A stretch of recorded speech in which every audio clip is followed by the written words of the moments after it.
Okay, guys. Thanks everybody for checking in. We got the She Squatchers tonight.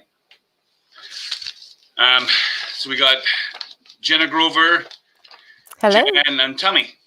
Hi. Thanks for coming on the show, guys. Thank you very much for having us. This is an awesome opportunity. How fun. It's not that awesome, man. I'm a small fish. Hey, you know what? I talked to you for a little while. You're a pretty interesting guy. So I say this is an awesome opportunity. There you go. I'm no Bigfoot Odyssey, okay? You know, that's an awesome opportunity. When I was interviewed on Bigfoot Odyssey and Daniela's show, and that's what helped me get from like 300 subscribers to 1,000. So I'm forever thankful to those guys. They're so good. They have a good system over there. But thanks for coming on the show. It was great. It's great to have you. Thank you. Now, you're pretty unique in the Sasquatch world. I mean, most of, I think what's the word for it? The makeup, the demographic is like people my age and male. I think it's probably 80%. And so how did you guys find each other? Do you live in the same town or something? Well, I was friends with both of them already. So when I started to do this, actually the very first time I went out to give it a try, I didn't tell my closest friends at all. I was embarrassed that I was going to look for Bigfoot. I did not believe in Bigfoot. Oh, really? Yeah. I had a paranormal radio show, and I had been in an event where Lauren Coleman was at. And so I was walking around interviewing celebrities, and he sat down for an hour and gave me an awesome interview, and he educated me on Bigfoot. And he had an idea of sending women into the woods without men, dogs, or guns. He thought that would be the recipe for success in interacting and getting closer to Bigfoot. He thought they would come in a little closer to look at some ladies if they didn't have anything threatening with them. And so, I jokingly said, "Hey, pick me, but by the end of the interview, I was intrigued enough to say, "Okay, I'm going to really do this. I'm going to go give it a try." But I was embarrassed to tell my closest friends that I was going to go look for Bigfoot. So I didn't tell them. And so when I went out, my additional idea was, because I'm a psychic medium, I thought, well, maybe I could use that to narrow down the area and get in closer faster. And that worked. On the first try, I had an encounter. And then I was hooked. Well, the ladies that I had taken with me on the first try were all paranormal investigators. And I brought them because they had night vision cameras already. And I thought, well, they have the cameras. This will probably work out, just to go give it a shot. And those cameras didn't light up the woods like they light up haunted houses. So that didn't even really work very well. And most of them were so scared by the end of the deal that they didn't want to get out of the car again. And they said it was way scarier than ghost hunting. It was scarier than a crucifix flying off the wall. And that is scary. Yeah, I can imagine. I was raised Catholic. That was always one of my biggest nightmares, those exorcist movies. Yes.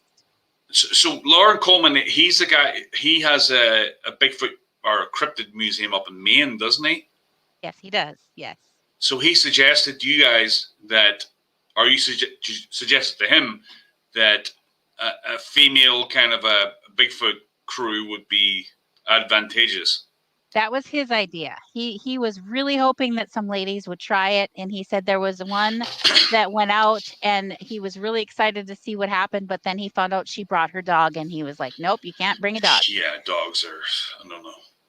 So he said, without men, dogs, or guns. And he thought that was the recipe for success. So we decided to give it a try. So after, the majority of the girls that I took out the first time didn't want to get out of the car again, and they thought it would be just nice if Bigfoot walked out in front of the car, that would be okay. So I went home and I met with Jenna and I said, Jenna, this is what I did this weekend. And she was really mad at me for not taking her with. Oh And my gosh, seriously. She tells me about what she's doing that weekend. And I'm like, I mean, I feel like a puppy begging, why didn't you pick me? Because, I mean, tell me to come with you because I was so excited to get out there. Oh, not only the camaraderie, the exercise, but hello, we're looking for something that may not, I mean, that may just exist. So hold on. So you three guys are already friends, and none of you believes in Bigfoot at this point. Is that what you're saying? I was friends with both of them. They didn't know each other. Oh, okay. Yeah. So I didn't believe in Bigfoot, but I listened to what Lauren had to share and I was intrigued enough to go check it out. That one time in the woods was all it took for me to be hooked. I was hooked after that. What Um, happened? oh, it's a long story, but we went to a location where there had been a recent encounter. And we didn't know exactly where, we just knew which lake it was on, and it was public boat launch. And so we were driving around this road that goes around the lake, and there's one side of the lake that has no cabins, no people. It's just thick forest in this little road. And so we were driving along there and stopping at different places. And I'm a Reiki master teacher. So Oh, wow. I feel energy on a physical level, like as a physical sensation.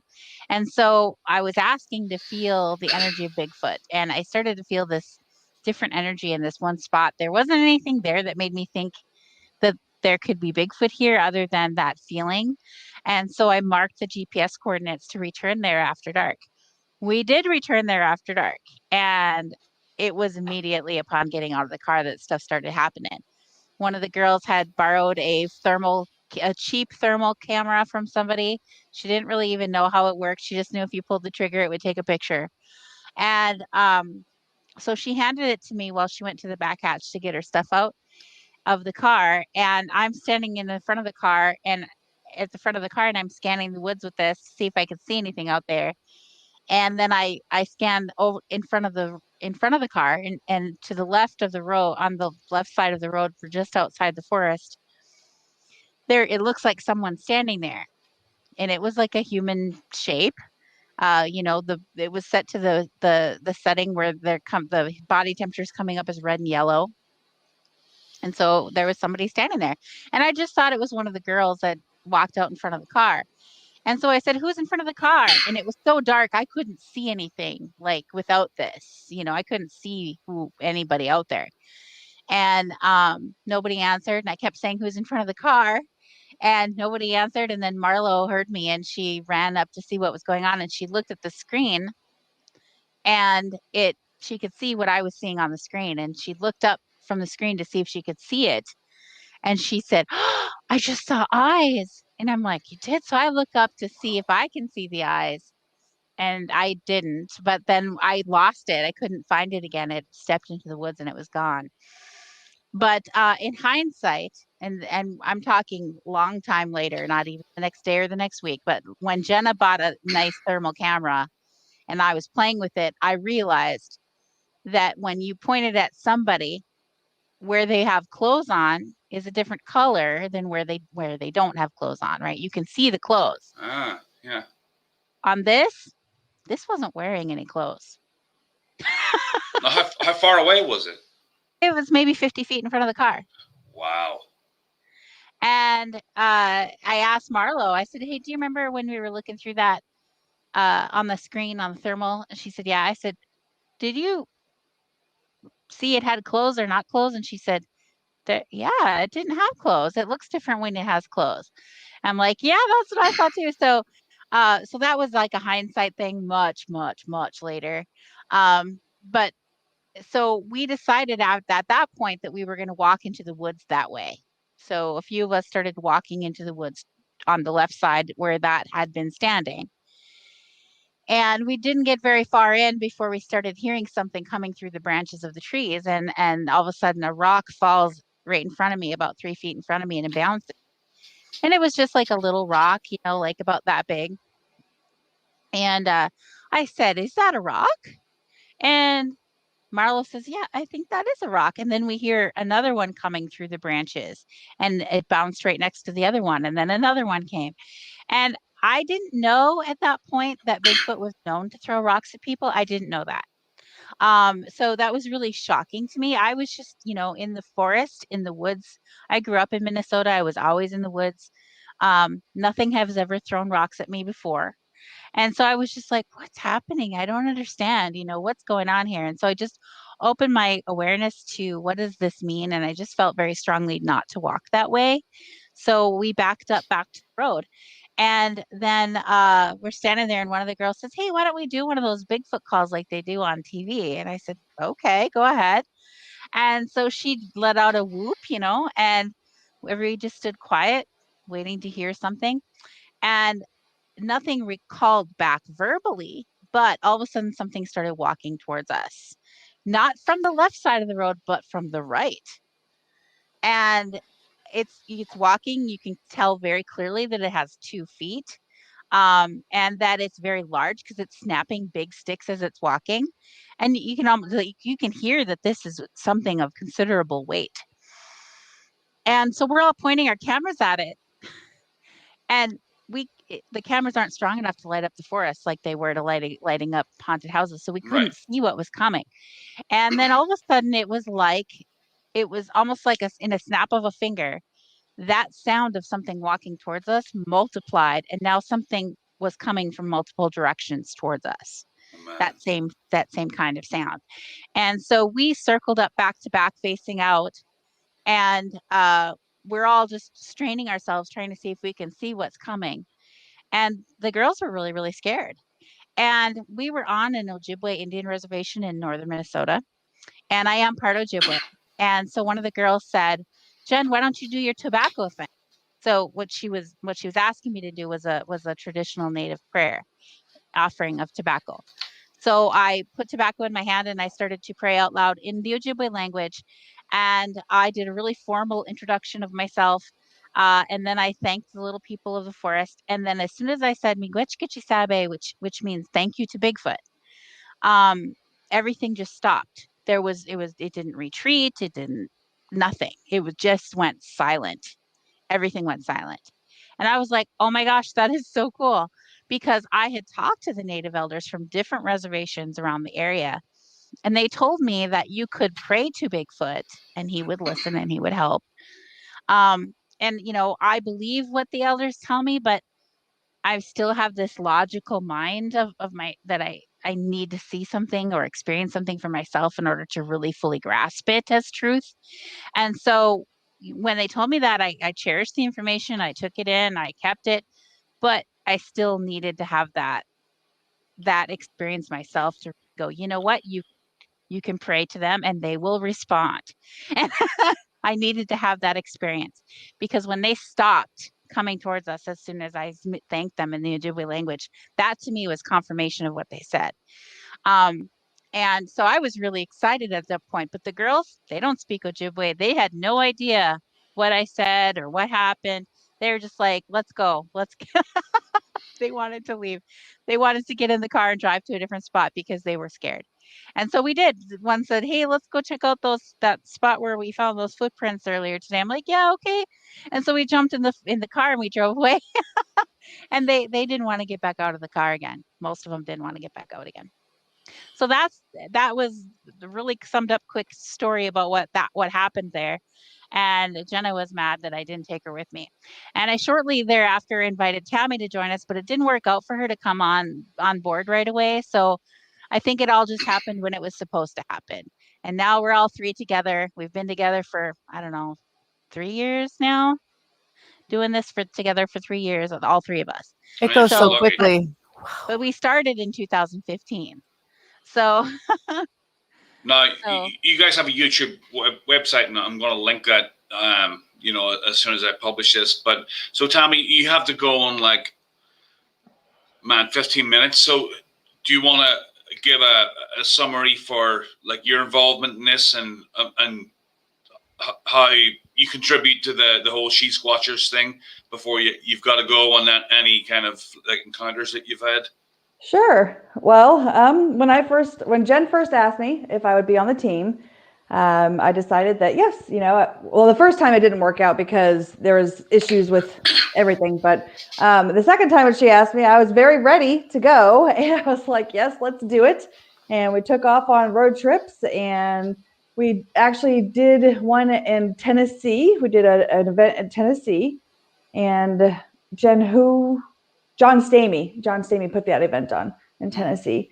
And we were out with Matthew Delph of Micro, and he showed us one of his spots. And, we were talking about it over dinner and remote viewing and looking, where we were going to go and everything. And it was, it looked like there was going to be some good activity. So we got up there, and when we got there, Jen looked again, remote viewed again, and she says, hey, I think there's one about, 30 feet away over there by the trees. And I'm like, okay. So I jump out and I have the FLIR. My first time using the FLIR, of course, which we should never do. First time using anything when we're out there in an investigation. But anyway, we got out there and I turn on the FLIR and I see, lo and behold, there is a Bigfoot up against a tree. I couldn't really tell if he was sitting there. To me, he looked like he was sitting there. But it could have been that he was standing because there was kind of like a shelf there. But anyway, he was there up against the tree, and he's just lounging there, and he's sitting there and he's putting his arm up over his head. You could see the hair hanging down off of his arm. And I'm like, oh my gosh, I have to record this. How do I record this? And they're still getting their stuff together. And I'm playing with the buttons and trying to figure out how to record it.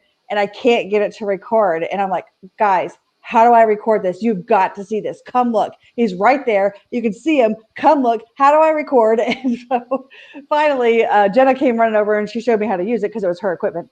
And we got it to record. And of course, he never lifted his arm up again so that you could see the hair. But I still got 13 minutes of footage of him on Black Hot on the FLIR, just sitting there. And he looked like he was working with something. I couldn't tell if he was like skinning an animal or digging in the ground or what he was doing with his hands. It looked like he was holding something warm. So I'm going with an animal. But so FLIR is like, I thought it was all red and yellow and all there's different different colors. settings. Okay. Some of them are red, some of them white hot, some of it black hot. On the Black Hot, things that are warm are black, but hair is white. And so, further on in the video, I walked in front of the camera and my skin was black, but my hair was white.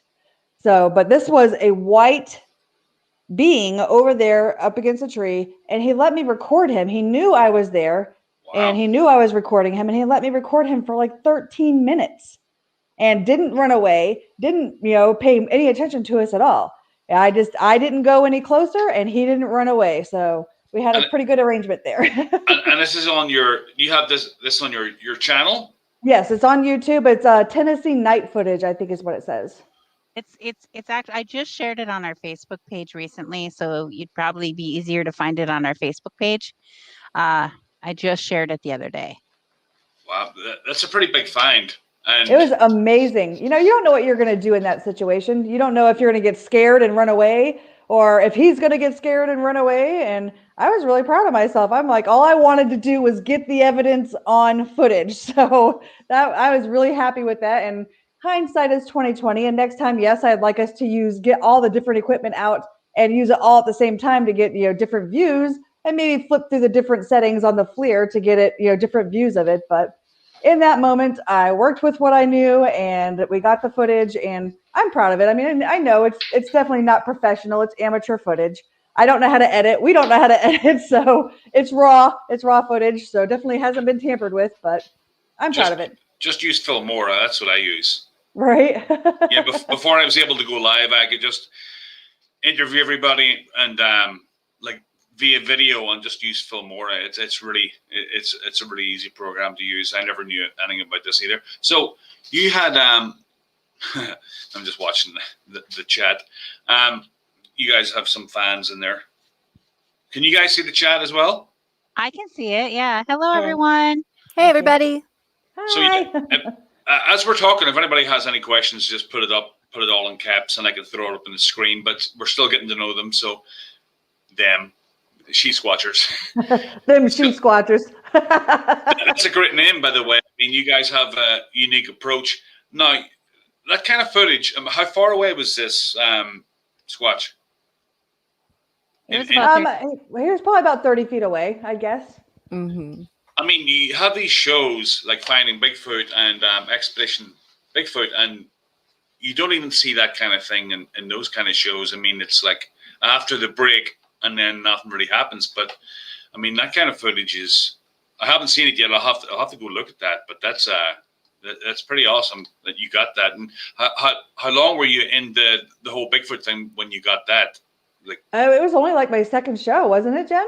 wow. I think it was only the second show, Mm-hmm. second event that we did. So, yeah. well to win with you that we did with you. Right. Yeah. Yeah. My second one, not theirs. My second one. So it sounds like you might be onto something here. Like you said at the start, it sounds like they feel less threatened by a female presence, and they'll be more willing to come closer. We're hoping so.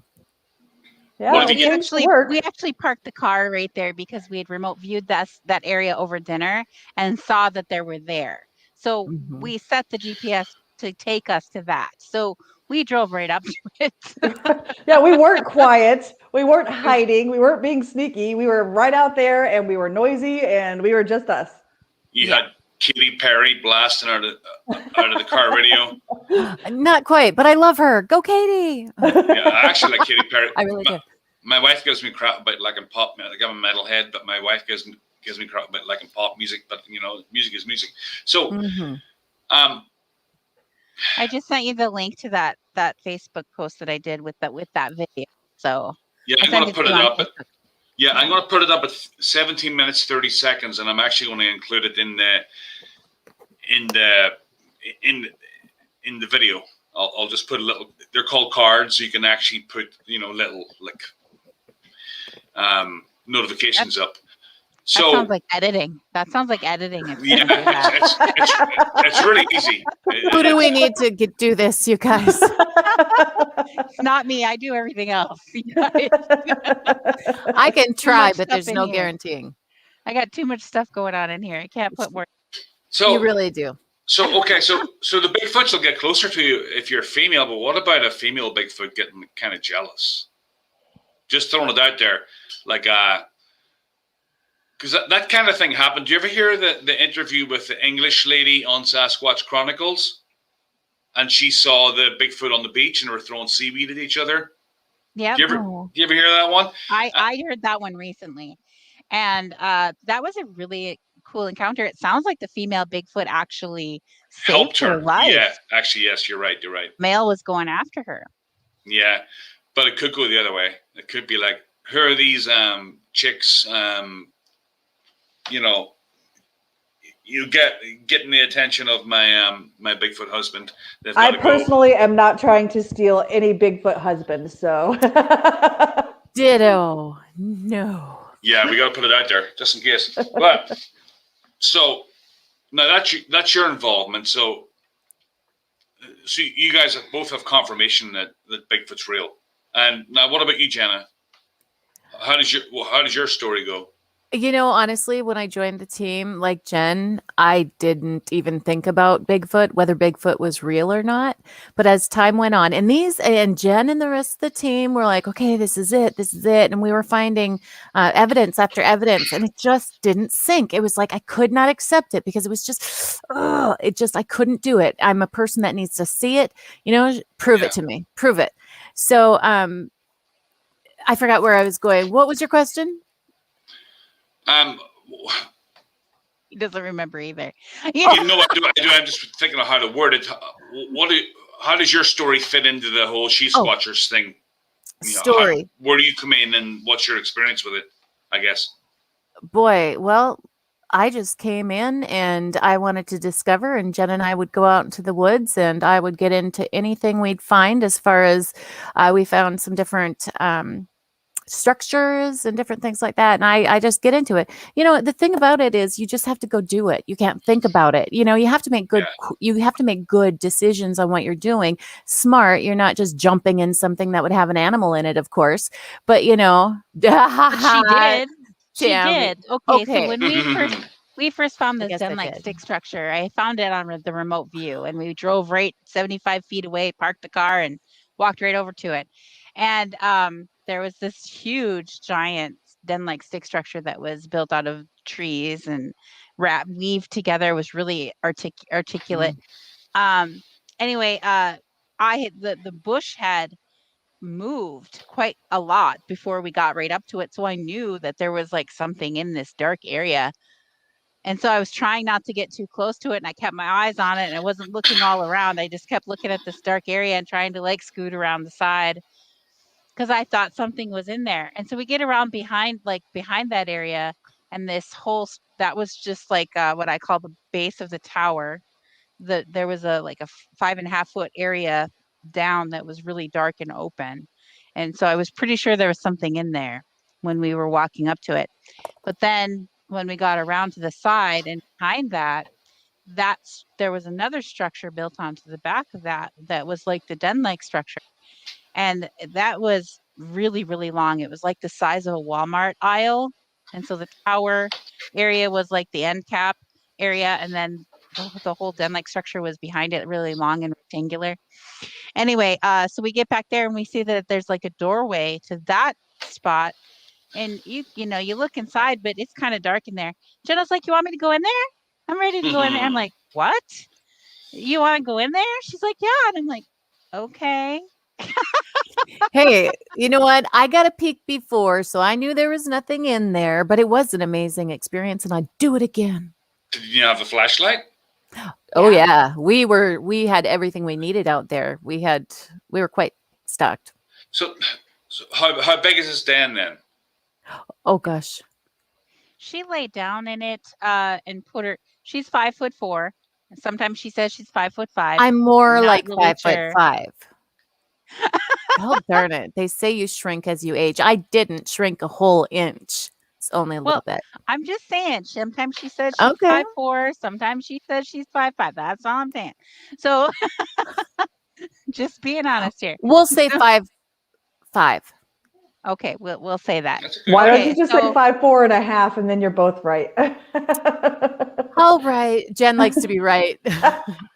Well, Say what you want, darling. It's like people when they say Bigfoot was like, so far away and it was like 8 feet tall. I always question. I'm like, I know 8 foot tall is kind of the go-to height, but some people say, oh, it was like 6'4" and it was like 50 yards away. I'm like, how do you know it was 6'4" unless you go back there and measure some branch or something? But I'm always very wary of that. So height's kind of in the eye of the beholder. So you go inside and you lay down. And then she had a walking stick that she put up like this, and she held it over her head, and there was still room beyond that. And then she was in there, and she was sitting up on her knees, like on her feet, so she was really, really upright, and she still had lots of room above her head in there. I wasn't crouching whatsoever. It was incredible in there. It was so soft. That's what got me. When I went in there, it was soft. There was no branches, there were no bugs, there was nothing sharp. It was like somebody had worked up the ground. And if there was the softest mulch you can imagine, that's what it would be. I mean, I just felt like, oh my gosh, I could totally see myself laying down in here. And I did. I laid down just so I could see the upper part of the ceiling. Did it smell bad or anything? No, and that's the thing. And I told Jen, I said, everything fits in pieces except for the smell. Because at that time, we didn't know a lot. And everybody said, it has a smell, it has a smell, it has a smell. And that's why I said, I don't get it because it doesn't have a smell. And now I don't think it would have a smell. Personally, I think it would be more of a defense mechanism. Say if you didn't want animals or people around, I mean, why not? Like a skunk. Yeah, exactly. So was this way in the middle of the woods, or was it just like really easy to get to? I'll let Jen answer. Okay, we were on my reservation up in northern Minnesota, and it's really, really unpopulated. And we were back in the woods, and the local natives will bye, Tammy. You got to go? I was saying hi to Darla. Yes, we were both just going, hi, Darla. Oh, I thought we love Darla. I will let you know when I have to go. Okay. Okay. And so we were the local natives there made little trails in the woods to get back to areas to collect the downed trees for firewood. And so they are barely drivable trails. There's actually videos on our YouTube channel of me driving it. I put the camera in the window, and you can see that the trees are like brushing up over the car as we're driving down these trails. Anyway, so we drove to about 75 feet away from it and parked the car and walked right over to it. But I'd seen it in a remote view. That I was asking if there were Bigfoot here. I saw I'm sorry to interrupt, but I cannot wait to get to the remote viewing section of the interview. But go ahead. Okay, so the way I do it, I call it geographic remote viewing because I'm looking at satellite imagery on Google Earth or Google Maps. And so I'm looking at satellite imagery and looking at areas from above. And so when I do that, I can specifically mark an area and get its GPS coordinates if I see something there. So I was looking at these satellite imagery and I'm asking, is there Bigfoot here? And I saw a male's face show up and it was very aggressive and I felt scared of it. And then I said, is there any Bigfoot evidence that we could collect here? And then this whole area about 200 feet away from the edge of that territory, this whole area about 200 feet away from there lit up. It was a very large area. And it just kept lighting up when I asked for Bigfoot evidence. But I was so focused on that aggressive male that I didn't ask any more questions about the Bigfoot evidence. I just marked the area. And so when we went there, thankfully my have phone service up there. So I was on my phone. We were driving and I had the maps open and we show up as a blue dot on the map. And so we drove right to the spot that was between those two areas and we parked the car. And I said, all right, girls, if we get out to the right within 100 feet, we're going to be in that aggressive male's territory. If we get out and go straight to the left, we're going to be where that Bigfoot evidence is supposed to be. And Jena wasn't ready to go. And my plan was find the spot, get out, park, get as close as you can to it with your vehicle, jump out and go directly there like a big surprise. I think that most of the time when people stumble upon where they are, they're not looking for them. So they hear them coming, they can hide, they can get out of the way, whatever. They don't expect people to just pull up as close as they can get and walk directly to them knowing that they're there, right? So my plan was to get out of the car and go directly over there and see what we see. And Jena wasn't quite ready. And so I was standing outside the car looking to the right where the aggressive male was. And I took a couple steps into the woods and all of a sudden a rock came down. And I was like, oh. And then Nikki, who was also there, she said, oh, I think I see something over there. And she was looking to the left where I said the Bigfoot evidence. And so I was like, duh, don't go towards the aggressive male. What are you thinking? Go to the evidence. And so I walked around to the other side of the car and I started looking into the woods. And I'm like, come on, Jena. And I start seeing things moving back there. Some things are moving back there, walking around. And I'm like, Jena, come on, let's go. And I start walking and I'm like, I got mean. And I'm like, Jena, now, right now, let's go. And it felt like she was moving in slow motion. But I think that was partially my adrenaline because I'm walking towards this by myself. And I didn't want to do that. Crazy. And so I'll let Jena tell her side of that. Oh gosh, no. Actually, Jen was quite rude. No, I'm kidding. Kind of. I was. But Jena didn't believe in remote viewing at that time. No, Jena but I believe, and that's when I realized she didn't believe in me. That there would no, be I believed in you. I just didn't believe in the remote viewing. So the aggressive Sasquatch was into the right, but that doesn't mean that's where he would stay, right? That's just where I saw his territory was. And Okay. when I walked into the woods that way, a rock came down. Oh man. Came down as in it didn't roll downhill, it was thrown. No, yeah. And I think that was the other ones telling me don't go that way. I think that was the other ones. Wow. Like saying don't. That's what I felt from it. Like they were saying don't go over there. So that's kind of how I felt about that. Go I ahead, have Jenna. to say, Jen is very in tune with a Bigfoot energy. We were driving down a road and she happened to feel it. Stop, stop, stop, stop, stop. I mean, literally, she's feeling this energy. And Jen, explain that because I think that's amazing. Oh yeah. That was a different story. Same reservation, but we were on the other side of the reservation. We were quite a ways away from there. And we're driving down the road and Nikki was driving the car. And I like to not drive during these because if I can have my psychic awareness fully open, I don't think I should be driving at the same time because it's like I'm not really, I don't know how to explain that fully. Yeah, I know what you mean. To say that I don't feel like I'm fully in the physical world. You're not in the I material shouldn't world. be driving. I shouldn't be driving a vehicle in the physical world if I'm not fully in the physical world in my consciousness. Right. Is that how you would say it, Tammy? You couldn't get arrested for it though. Yeah, I know what you're talking about because sometimes when visions come, and if you're driving, I'm like, oh my gosh, I don't even know how I survived driving in this traffic because I don't remember driving in this traffic. Right. Yeah, I do that sometimes too. Mine are quick. Mine aren't. My visions that I've had driving are really, really quick. Oh, mine are like long? 3-4 minutes long. Oh, so all of you have visions. Yes. Oh yes. Yeah, we're all psychic. You're talking about All of visions. us. I was thinking about just like, you're driving and you forget a couple of minutes, when you were thinking about something else and you're like, autopilot takes over. No, I didn't realize that you all had psychic abilities. That's man, I used to work psychic fairs with Tammy and we would do readings and stuff. And then later I worked with Jenna. Never the two of them together. And wow. so yeah. But how awesome is it? Somehow the universe put us three together and it is a good time. We have been finding so much evidence and we cannot wait. We're actually going to be doing some visiting with Tammy here coming up very soon. Yeah, a week from today, we'll be flying out to stay with Tammy for 10 days.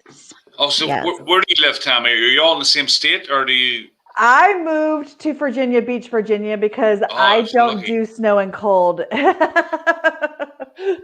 I need to be where it's warm and I'm by the ocean.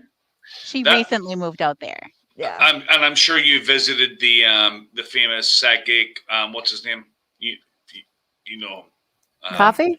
Edgar. Who's out there? What's his name? He has Edgar Casey? Edgar Casey, yes. He has his place out there, doesn't he? He has a museum. I don't know.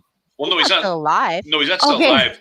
But that's where he was based out of, and he has kind of some museum or center there. I'll have to look for it. I haven't even heard of it. Oh, yeah. Wouldn't that be fun to go to, ladies? Yeah. Edgar Casey, Virginia Beach, yeah. I know that they have a couple of institutes here, psychic institutes, where they test abilities in children, and they have all these classes and training and stuff. They do have that here. Right. Well, I bet you any money. I think he's right on the main drag somewhere. So look him up. I will do that. Thank you, Darla. Oh, thank you, Darla. Does that include me too? That's right. It'll include you too. Of course. I hope so. Your hair looks phenomenal. I got to show this to Darla. I got to show Darla and the girls. My mom and I went shopping today, and look at the cute little skirt that I found. It's got pink polka dots on there. Pink and white polka dots. That's the same as my daughter's raincoat. My daughter has a raincoat just like that. It's gonna match our new team jacket. That's right. You guys do clothing, right? I've saw a couple of videos where you show off some of your. Now, who did your before we get back into the serious stuff? Who did your logo? Do you do it yourself? Yeah. I did. Jed created it. Yeah, I like it. It stands out. Mm-hmm. Thank you. Thank you. So, and I know you have to go, Tammy. So just give me a 5-minute heads up so we don't get into anything deep. Okay. Are you heading somewhere interesting? Yeah. I don't know what I should say. It looks like you're pretty you're going somewhere special. Thank you. You do look beautiful, Tammy. Thank you. Yeah, I'm actually gonna go. It's somebody's birthday, and we're going out to go see a band play and have some fun. Yeah, good for you. Ooh, ooh. So Don't get us started. I know. then I felt bad that I didn't have the intro music where you guys could dance and all that kind of stuff. But We can That's dance without okay. music. We can dance if we want to. We can leave our friends behind. Are you That's allowed cool. to sing on StreamYard, Jenna? That's what I was worried about, actually. I looked at him. I was like, Right. should I start singing or not? That's actually quite a good impression of that that song. Oh, thank you. Yeah, that was. I'm- But we might get banned from YouTube now over copyright. Oh, Oh, that's no. what I mean. Oh, no, now I got Well- another person in trouble. Well, do you ever see those guys that go and like film like Black Lives Matter marches and stuff? That kind of and like these independent journalists go and they cover. But if someone's playing like some famous song from you know on I their Want to Be Free by Queen. in their car, they have to walk away from it so you can't hear it, or they'll get a copyright strike. Yeah, That's so wrong. yeah. Freedom. Where Yeah. is it? Sorry, I'll be quiet. You don't have to be quiet, Jenna. So you guys must call. I know you go to a lot of like conferences and all these events. You must cause quite a stir, being the only female Bigfoot team in a world of. We're not the only ones. We're not the only ones, but No. I think that we're probably the only ones that are really out there talking a lot in the public, the group. Right. Yeah. So, but there are other groups out there. Amy Boo is out there. Go, And Amy. Amy We Boo. love Amy Boo. Yes, love you. Although she's not like having a all-female team, but you know, Right. Amy Boo is Amy. She represents. She represents. Yeah. Amy Boo represents. If you don't know Amy Boo, you have to get Amy Boo on. Amy Boo. Yeah. Amy Boo. B-U-E. Yeah. That's easy. My daughter's middle name is Amy. B-U-E. Kira, Amy, and Reddy. Amy Boo, yeah. Well, but then you've got the remote viewing and all that kind of stuff on top of that. So I would say you're pretty unique in your approach. And you know, I tell people like it wasn't was it how many weeks ago Russell Acord came up and he drove up to see us and have dinner with us up here in Fargo, North Dakota, Moorhead, Minnesota. He came up and drove 9 hours out of his way and we had dinner. It was pretty awesome. Anyway, And I missed it. I know. I But keep he trying was to go really to Virginia Beach to see me. Hold on. He drove 9 hours out of his way to meet you guys? yes. Well, he was we already amazing. We already know him. We already know him. But he Oh, wanted to okay. come. But he's a really good guy. He really is. He's really a positive person and someone to look up to. So if you don't follow him, go out and follow him. So we were talking with him on one of his Facebook lives, and you know, I started talking about remote viewing, and he's like, you know, I'm a Military guy. You know, he's like, I'm not into all that. And I said, you don't have to do all that. But if I can give you GPS coordinates to a location where they're at, go there and they're there. That's a no-brainer. You don't have to believe me. You don't have to believe me. But if he wants to walk like through 3 days in the cold and the dark to find them. Some people need it to be difficult. Yeah. If we can consistently say they're here, or this is what they're doing right here, or this is what they're doing right there. If we can consistently do that and it's right, and we come back with evidence of that, or I've been doing remote viewing for other people to the spots. Is it beer? They're going to in other states away from me. I did some remote viewing for the Lost Cryptid Conservatory last week, and then, or was it 2 weeks ago? Anyway, we had him on our show this last Wednesday. We had Blake on our show last Wednesday. I said, all right, well, I just did some remote viewing for you. What did you think? And he's like, you were spot on. Wow. He's like, everything you said, because I'd circle spots on the map and I'd say, right here, I'm seeing them right here. They're all looking this way. And I usually mark a triangle area too, and I say, this is where you're going to have some weird stuff happening in your, I call it that's your personal Bermuda Triangle. And and you know, then I was said, well, I'm seeing a man walking and then coming like face to face with a Bigfoot over here, and he's like, all that stuff happened where you marked. Wow. So So before we get into remote viewing, so like hypothetically, if I asked you to, like, geography is not an issue because remote viewing, it's like, it's a different. It doesn't. Distance isn't an issue, right? no. So not. if I asked you to have a peek around Leominster State Forest, which is where I think that they are, you might have an answer for me. You could possibly do that. Yeah. Well, I tell people, give me GPS coordinates of the general area that you want me to look at, because if it's a huge area, it's going to take me a long time to look at that. Because it's going to take me, give me a general area, and then I will use those. What I do is I have the GPS coordinates showing up as a pin on the map, and then I'll take a screenshot of the map when I start seeing something, and then I'll circle what I'm seeing, where you can still see where your GPS coordinates is. So you know exactly where I'm showing you where it is from where you sent me to the spot. And then, and it's usually, I ask, how far out do you want me to look from this location? Don't give me like a 50-mile area, because that's too much. So, okay. Now, in order for us to understand what you really mean here, I know Tammy has to go, and this is a big part of what I wanted to talk to you about. So I want to ask you about.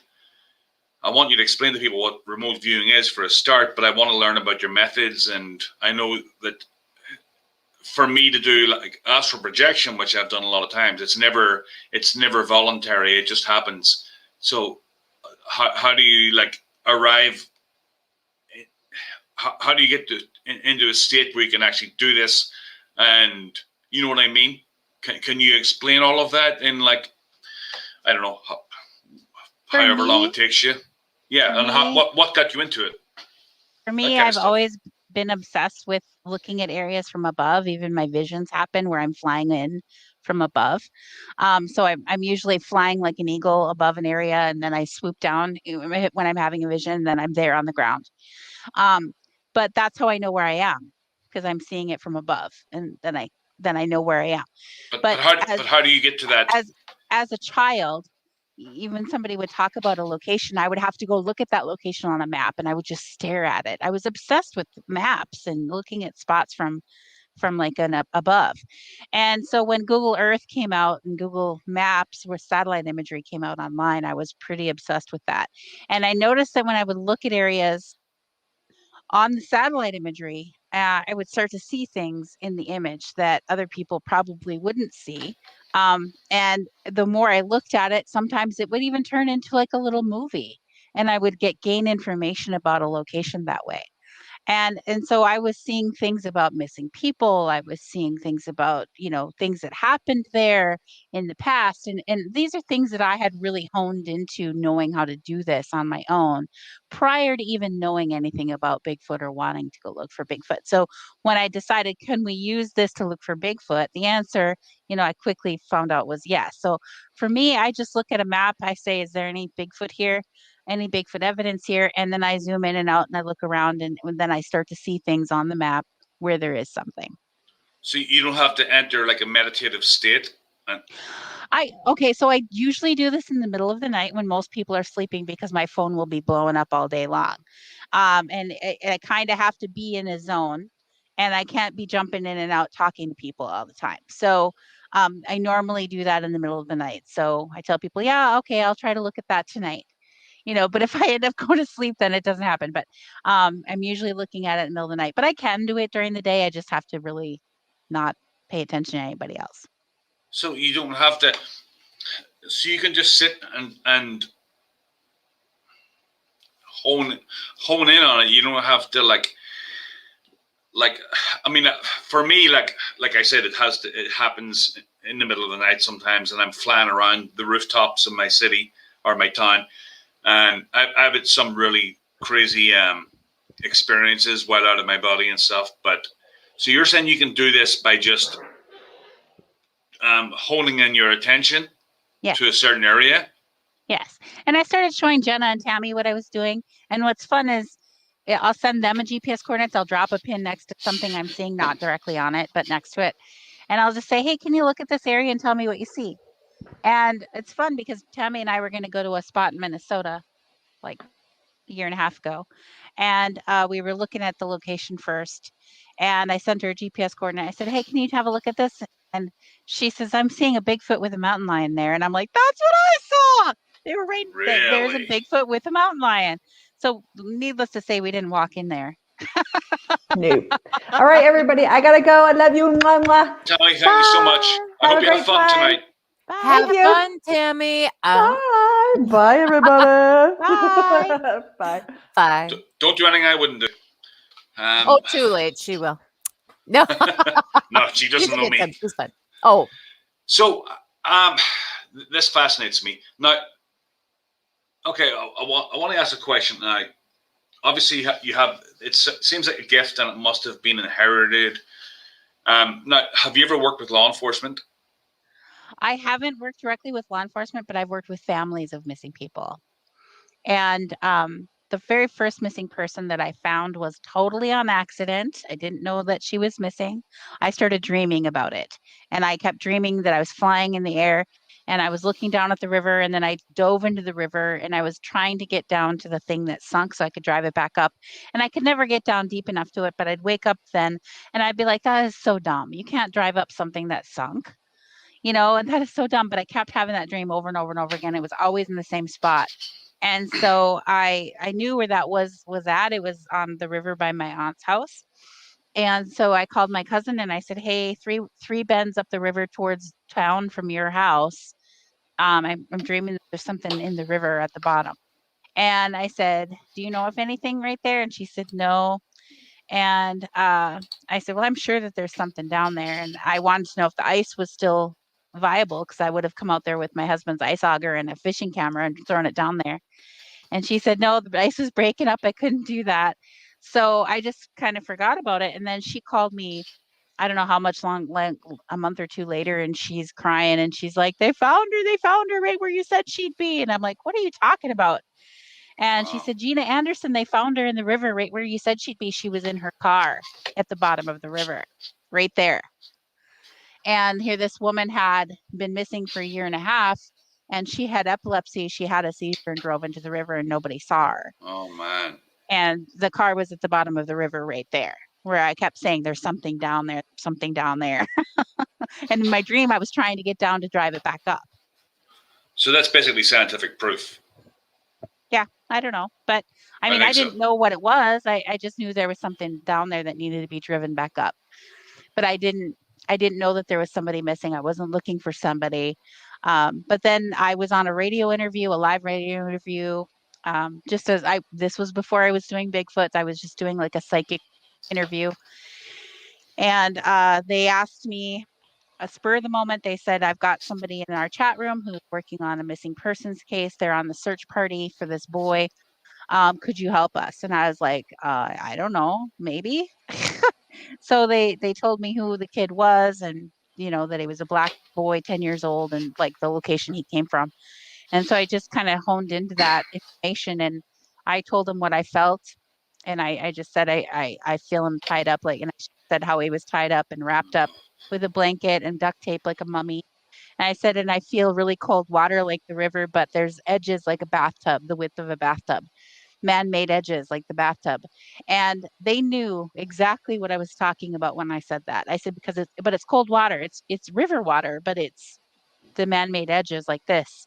And the guys on the search team knew exactly what I was talking about because there were storm drains that attached to the river down there. And they were the width of a bathtub. And they went and looked in there and they found him right away. He was in there. Now, do you have a video linked to that interview or anything that I could bring up? No. What was the kid's name? No, that was a rate. I don't remember his name. Man, that's crazy. But he was 10 years old, black boy, and it was in 2000 and I could look what year it was. I could look. Yeah. That's crazy. I mean, no, when you go and look for these Bigfoot, you can probably do this on the BFRO website and just make a living out of going to different spots because sometimes they give the locations. But have you ever had these when you do remote viewing? Have you ever been spotted by Sasquatch? Do they know of your presence? That's a good question, because I think that it's possible to be aware that somebody's looking, because I actually had in my office building, I was working one night, and all of a sudden I saw this pink light, this magenta colored, very bright magenta colored light about this big, that was like halfway in the floor and halfway out of the floor, bumming around in my office. I was like, what the hell is that? And I kept looking at it going, well, what is that? And ghosts don't have a chakra down there. Like, people who are very connected to the earth have a chakra down into the earth Oh yeah, that's yeah, that color. true. And I'm like, that ghosts don't have that. And I was like, what is this? And then I felt like go in the hallway. And so I went in the hallway and I felt like led to look at the board. And I looked at the board and there was a new business name on the board that had just moved in that day. I didn't know.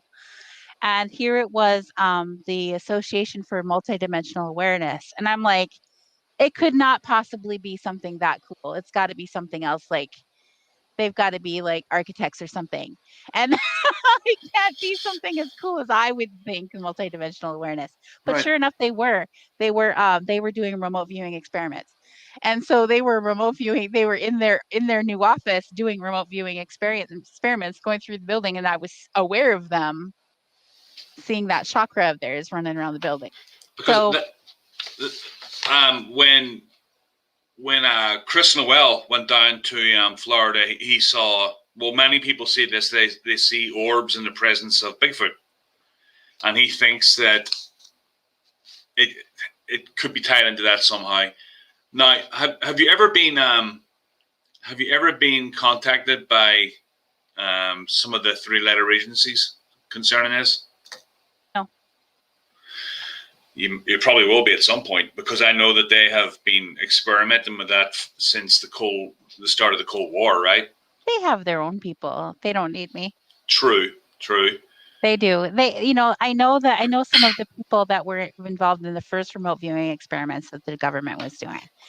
And one of the ladies in particular, Doriel Payton, she told me she was scared to death to answer, honestly, because she was scared that if they knew that she could look in their filing cabinets and open a file and read it, she was scared what would they do to me. And so she was scared to answer honestly on all the questions, because she was scared for them to know. And she was just thought that what would they do if they knew that all their secrets could be looked at? What would they do to you? And she was just, I totally understand that. She's passed away now, but I totally understand that. So would you be that accurate that you could read something from, or can you just see images? She could. She was doing what's called controlled remote viewing. I don't do controlled remote viewing. I do geographic remote viewing, where I'm looking at maps or satellite imagery and I'm looking at a specific spot. Now, I have looked at a photograph. I can look at a photograph of a room and then gain information about that room and what's going on there that way. But, and I have like remote viewed houses and helped people with hauntings and what happened in this location. Like, I found a tunnel that was bricked up that went between 2 houses, and I'm like, there's a tunnel behind the wall right there, and there was. Wow. But I was seeing that, like, just sitting in my living room with my eyes closed, and I was seeing. You could probably help out in the. Do you ever hear of Ed Gunderson? No. He was the ex-FBI guy that went to the McMartin case, the whole satanic panic thing, and they said the kids said that they were being transported via tunnels below the daycare. Oh, really? Yeah, and years later, someone else bought the property. The place was, razed to the ground, and he went back there with an architect, and they found that obviously this was all, the media had said that this was all just BS, and the kids were making it up. But he went back there, and they found, they dug down, and they found that there was a lot of fresh earth that wasn't native to that area, that had been filled in basically. So you could probably help on stuff like that. And there was also a place up in the mountains that the kids said that they were being taken to and ritually abused, and you couldn't see it from the street, but he went up there and found all of this. Like, he found an altar and all these satanic symbols in the ground, so you could probably help and stuff like that. That's crazy. I have seen visions of things like that, like that were symbols that were marked into locations, like in that house where the tunnels were. I was seeing these symbols that I didn't recognize. But I drew them. I drew them after I saw them so that I could mark and maybe look them up and see what they meant. And I found out that they were symbols for witchcraft. They were a necromancer symbols. So they were, yeah. And I was like, that in doing the working with these people who had this home, I didn't know a lot about that stuff. And so then I was talking to people who knew about that. I was like, can you tell me about this symbol? What does it mean? Why would somebody have marked this? What's going on? Um, I told them what I saw at the location, and it was a necromancer that lived there. Really? Before, yeah. A necromancer is someone who can raise someone from the dead, right? Well, they actually capture their souls before they cross over. Man. And then they keep them, like this guy was keeping them in, what do they call it? It's a power box or a power. I can't remember what to call it. But they capture the person's soul or spirit before they cross over. And then they keep adding to it, because a necromancer apparently is somebody who wants to do magic but doesn't have natural ability to do so. So they need a power supply. And so they capture these lost souls or lost spirits, and they put them in their power box. And that's what they use to power their magic. That's crazy. Now, Jena, do you what's your I guess how involved are you in this? Or do you have these similar gifts, or do you have a different department of psychic abilities? Honestly, I just like to say I'm a jack of all trades. When it comes, it comes. I can be driving and I can get a vision about an accident, and I'll be like, oh no. I always ask Jen, is it the vision? Can I change a vision? That's my big question. Can I change a vision that I see? So yeah, I have visions. So you're a Gemini. I'm a Pisces, baby. Damn it. I just threw it out there. If I had got lucky, it would have looked really good on me.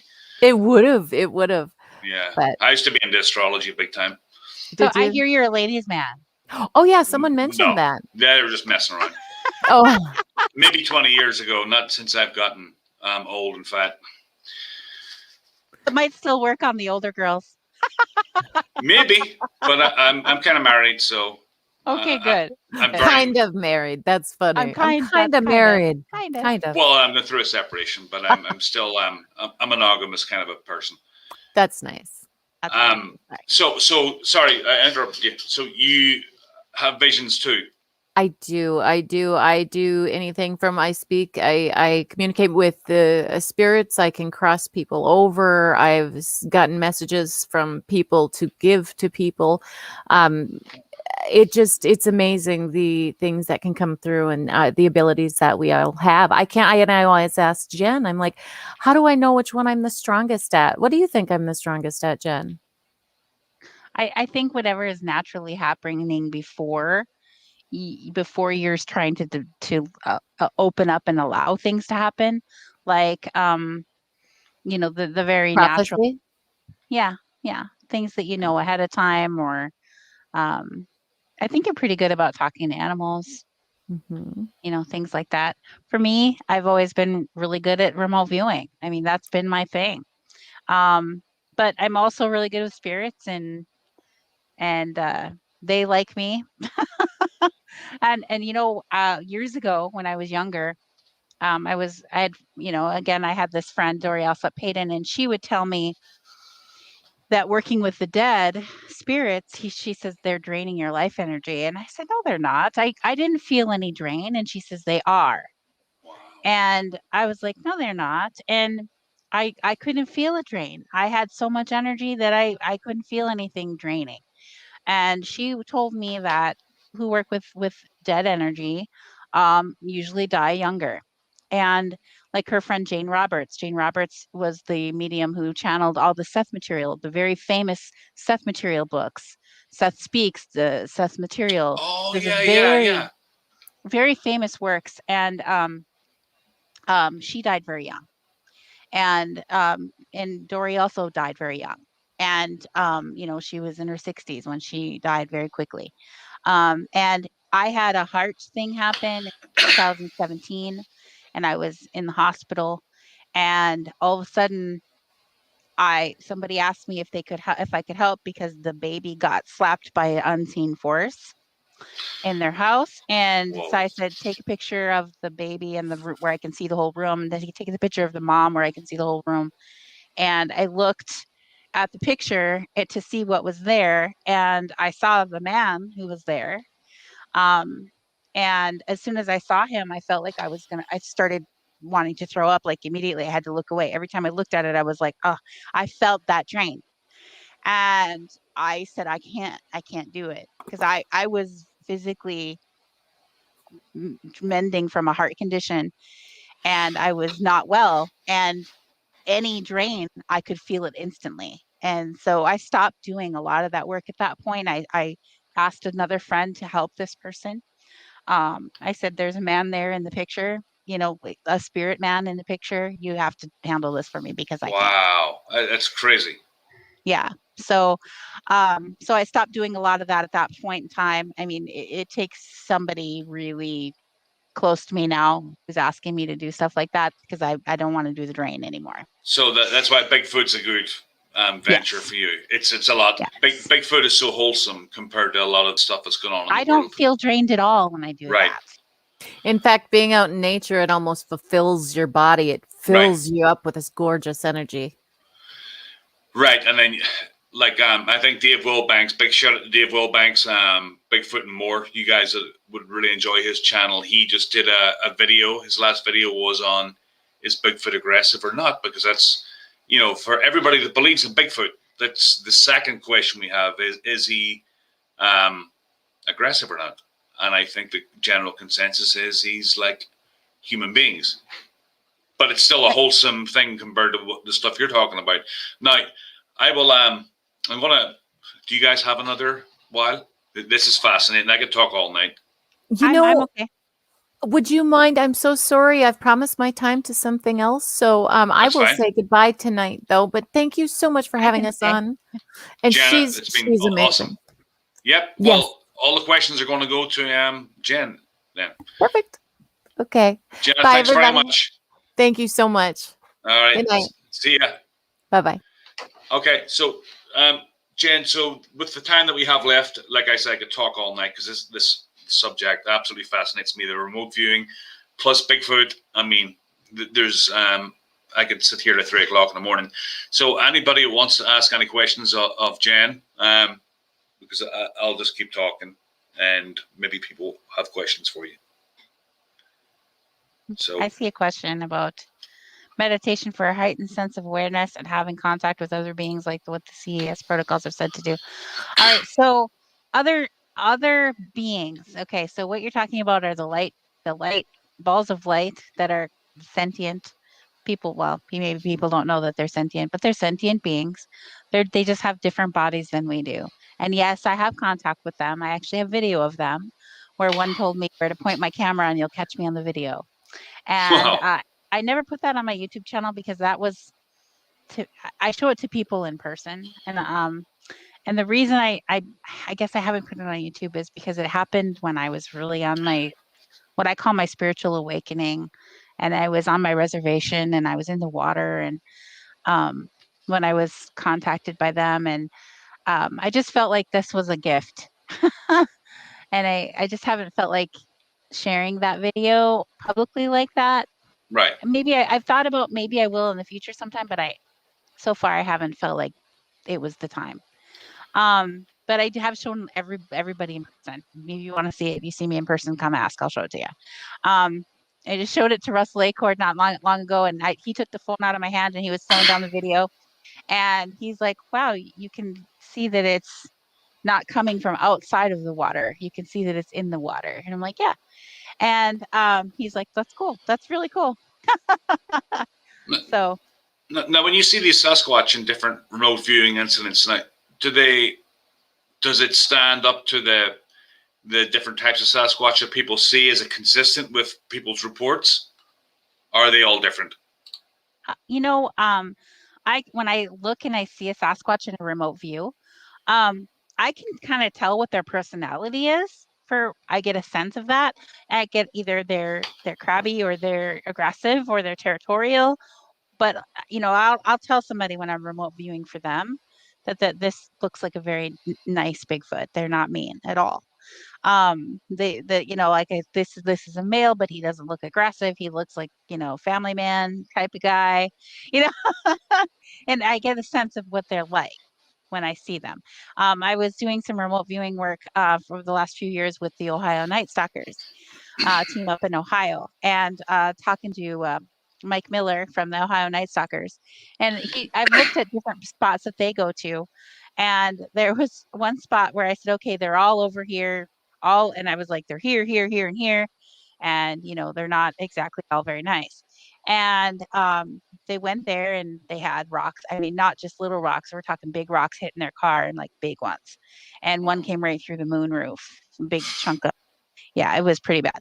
Um, and so they were going to go back there again this year, and he asked me to look at it, that area again, sent me the coordinates again, and I said, okay, well, there's not as many there now, and they're over here, but they're over here, um, but they're not all over the place anymore. And they're not as mean. They're okay.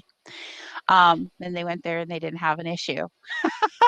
So, But he said they were throwing stuff from that area where I said that they were at, but they weren't like aggressively whipping stuff past their head like they were before.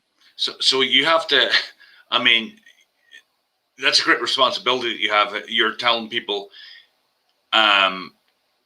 if they're aggressive or not, and if you get it wrong and they go there and they actually are aggressive. So I think any of them could be aggressive if you're yeah, in there, if you do something wrong. I mean, I'm a really nice person. It would take a lot to get me to be mean, but I could be mean if you come across right. my kid the wrong way, Oh then yeah, you'd have a problem. wouldn't You we know? all? Yeah, Yeah, most yeah. of us will kill in that situation if you hurt our children. So we have a Right. Con Squatch. Has she come across the little people? Yes. And what are the Yes. little people?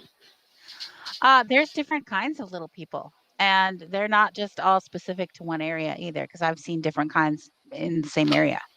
The little people are, interestingly enough, and on the Bigfoot subject, there's one called the Jehotna, and if you want to spell that, it's spelled Canotina.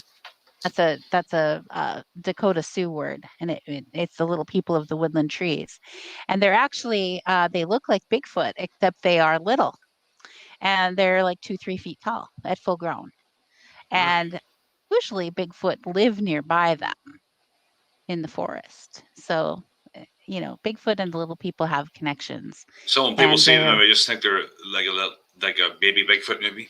you might think that, but they're actually full grown. Yeah, but they're called shahotamas, and Wow.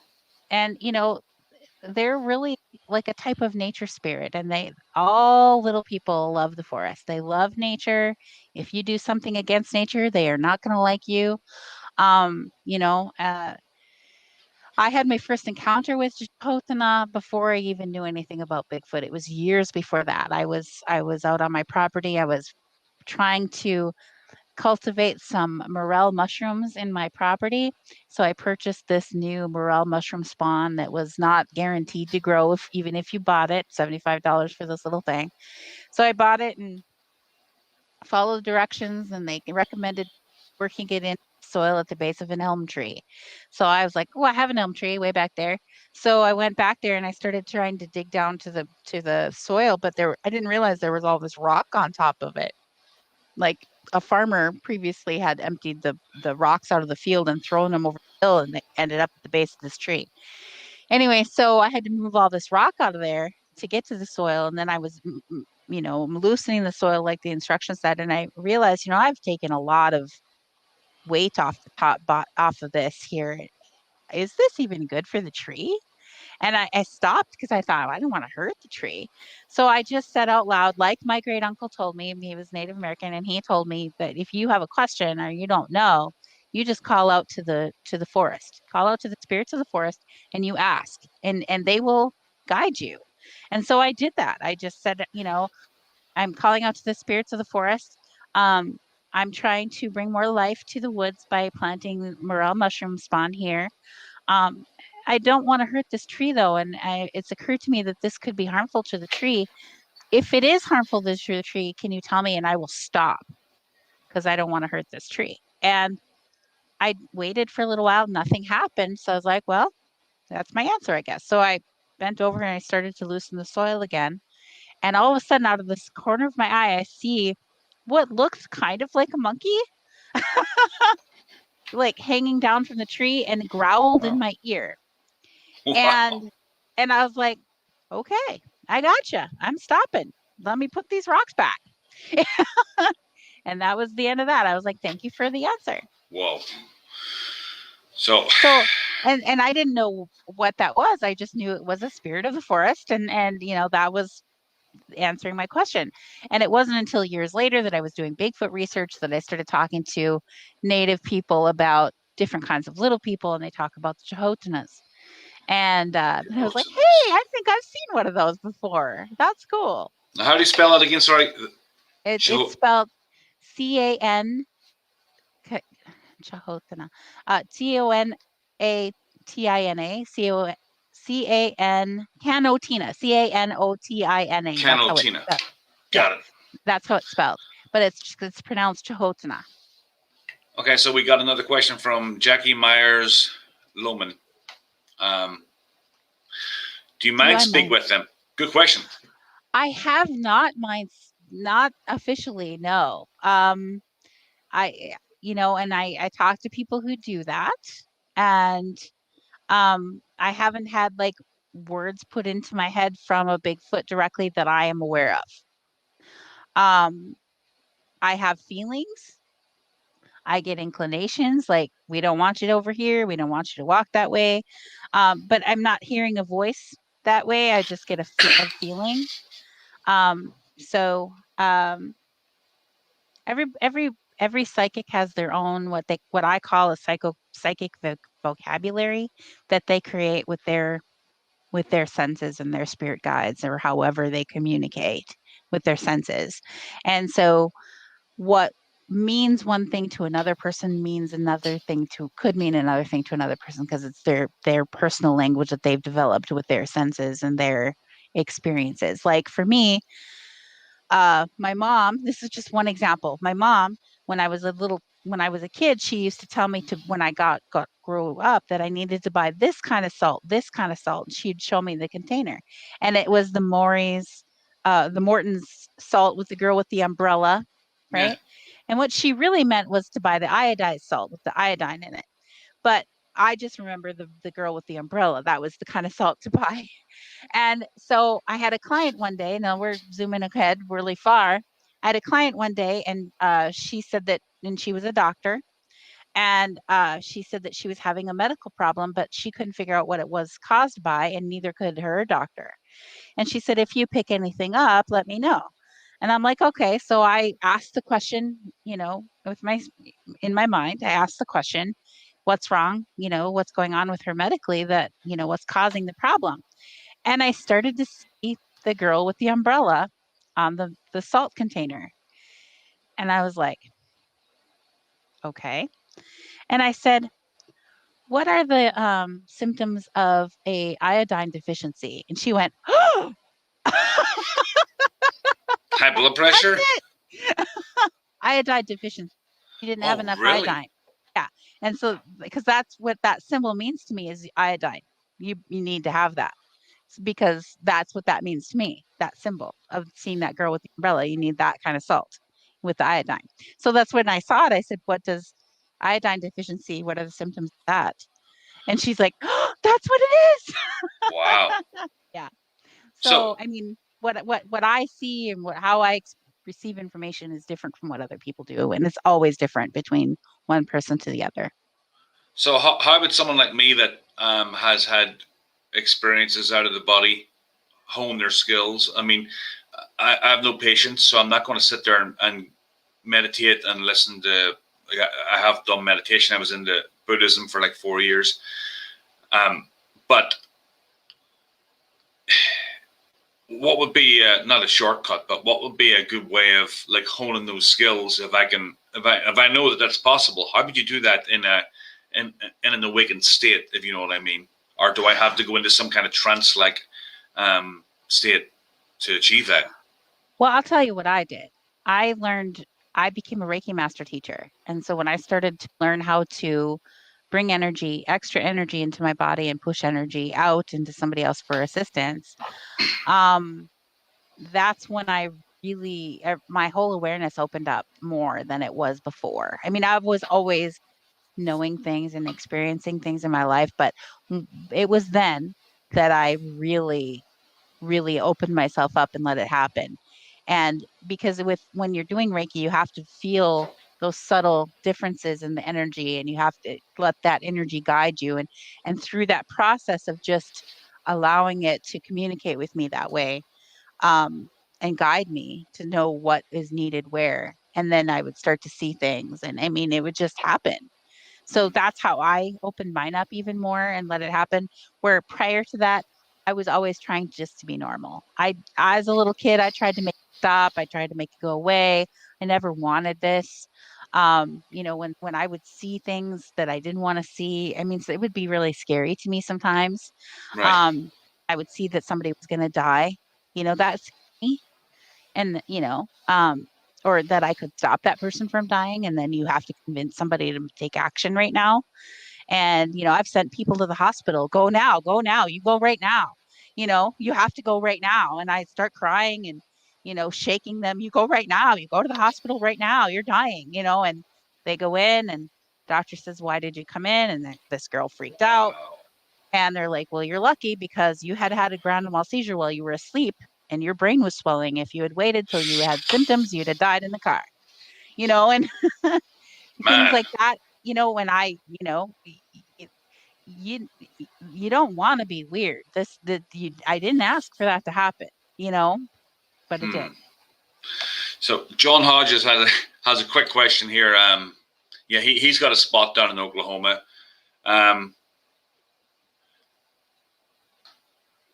Okay. I don't know if he's actually asking the question. I don't know if he's just throwing it out there. Okay. I have been looking for other people recently, and I try to get to them when I have time. And I kind of like to know who they are a little bit because, I've had some nightmares about giving people information and then they stole a baby from, I had nightmares about leading people to a location and they stole one of their babies. And I was like, you can't say that, Wow, you can't take their baby. So, I mean, it does take a lot of time. So I have been doing some though for other people. So. Okay, so I have a location. I don't even know if it's. Well, I'll get the location, but that's where I woke up at 3:30 in the morning, and I had someone walking around my tent. And although they have been sighted in that area, but I've got to get you that. I'm not asking you. I might throw that out of my own curiosity. My friend has been going there for 20 years, and I guess it would be nice to know what the hell their intentions are, that kind of thing, because we go there. I can't wait to go back down there again. But yeah, that's what a gift you have. That's unbelievable. I mean, and that's what you do for a living, basically. You're a Reiki master, and you have your own studio and stuff. Wow. Yes. Well, I'm not going to keep any longer, I think. Oh, one more question before I let you go. Sasquatch physical beings who have a physical body and need. That's a big question. It is a big question. I think that they are physical beings and they do eat and they do have a physical body, but it's a question of whether or not some of them are gifted and they can what things can they do. The native people, and again, I'm part native. I know I look very white, but I am part native. I'm actually tribal. I'm a card-carrying tribal member of the Red Lake Chippewa in northern Minnesota. Mm. So, um, eh, the a lot of native people believe that Bigfoot is a physical being, but he's also in the realm of what the little people are considered. And so they walk between worlds, basically. They walk between this world and that world. So that's one of the beliefs. Um, I've seen the physical things that they build. So I know that they're physical because otherwise why would they build that? Right. Right. And I think that some of them, maybe not all of them, but some of them may have some extra gifts, just like some people do and some people don't. Or maybe I think all people have abilities, they just don't always tap into them. We've been suppressed also by the material indoctrination, I guess, whereas they don't have that. So that they probably do more so. Yeah. So like the human brain, I mean, I've been studying the brain since the 90s. And the human brain works at 400 billion bytes per second. That's not a potential. That's what it's already doing. But the average human is only consciously aware of 2,000 bytes per second out of 400 billion. So, I mean, conscious awareness versus what you're actually thinking about, but unaware of. So you're thinking, you're seeing, you're feeling, you're hearing things that you don't know that you're seeing and that you're aware of in your subconscious mind. And so what are the chances that you and I are consciously aware of the same 2,000 bytes of things happening every single second out of the 400 billion of possibilities that we could be aware of? What are the chances we are aware of the exact same 2,000 bytes every single second? Yeah. Not even close. People perceive different things from each other. I think that TV and schooling tells us what to be aware of, and it governs a lot of that. But everybody's experienced this in their own life.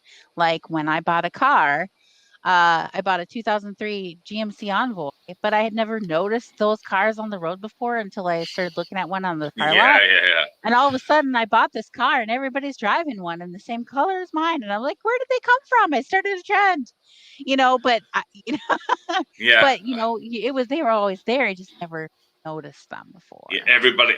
That's a good example. Everybody's aware of that. Everyone says that. Like I've got a Ford E250. All of a sudden, the road's full of them. Yes, and you never noticed them before.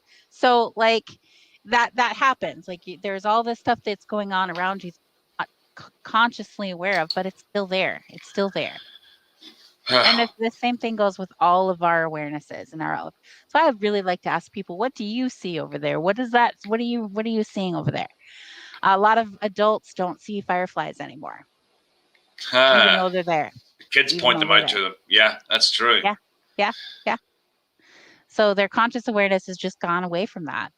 They're just not picking up on that anymore but they can see it if you point it out to them. Oh, there's fireflies over there. Then they look for them, they see them. Yeah. But they're not noticing them on their own. Okay. A lot of. One more question, and then let my daughter's walking around. I think she needs some attention. I got to go soon. So we got one more question. Portals. Yes. Portals. Okay. So I'm really interested in petroglyphs and pictographs, which are ancient Native American carvings and drawings on stone, right? And so how they would draw a portal would be circles within circles within circles. Okay. Or a spiral. Okay. And I knew this just like a genetic memory. I knew, and I was watching something on TV about petroglyphs, and I was like, hey, that's a portal. And I looked it up and I was right. So we have followed footprints up a very steep hill that went to the top of a gravel pit hill. Very hard to hide footprints on a gravel pit hill. They're clear as day. Followed them to the top where they disappeared at what was a flattened top with completely perfect circles within circles within circles in the sand. And all the weeds that were growing in those circles flattened, and all the weeds around that were up and standing upright. So it makes sense to me that the ancient natives would draw the symbol of a portal and what it looks like. And so maybe the frequency that's used to open such a thing creates that kind of pattern in the sand or in the dirt when it's being formed. I think that portals would be opened by frequencies. It's all energetic stuff. I think once we figure out the exact frequency, which I think isn't too hard to figure out which one makes that pattern, you can figure it out if you look at YouTube long enough, which frequency makes that pattern. I think we might be able to use some of that to open them ourselves, but then where are we going? We don't, I think you're going to have somebody with a high state of conscious awareness to navigate that. End up in the upside down or something. Yeah. From what's that show? Stranger Things. Oh yes. I think that the native elders have told me that they travel. Bigfoot can travel instantaneously, physical travel through the ground from one place to another. And just to be clear, you're not talking about going into a tunnel and running really fast from one spot to another. They said, no, we're not talking about that. And so I'm like, you're really like talking about a portal. And they're so, so the native elders are talking about how they can do that. I don't think that they all can do that. I don't think that that's like something they all can do. And that's just my feeling on it. I think some of them are capable. I don't think, what we call Bigfoot, I think that there's some differences in them especially between the North and the South. Because, when you hear about more aggressive Bigfoots, a lot of times you're finding those down in the South. That's right. Yeah. So. Yeah. Crazy. Well, Jen, it's been absolutely fascinating, and man, you've given me a lot of food for thought. It's been one of my favorite interviews so far. And an hour and 30. I'm so glad that you stuck around for that long. We got a lot of information from you, and I'm sure everybody really enjoyed that. It was great. Yes. Well, thank you so much for having me. And if somebody wants me to remote view from, send me a friend request on Facebook and let's talk. And let's get to know each other a little bit. All right, Jen. Well, thank you very much for coming on. I'll talk to you later. All right. Thanks so much. All right. Thank you very much.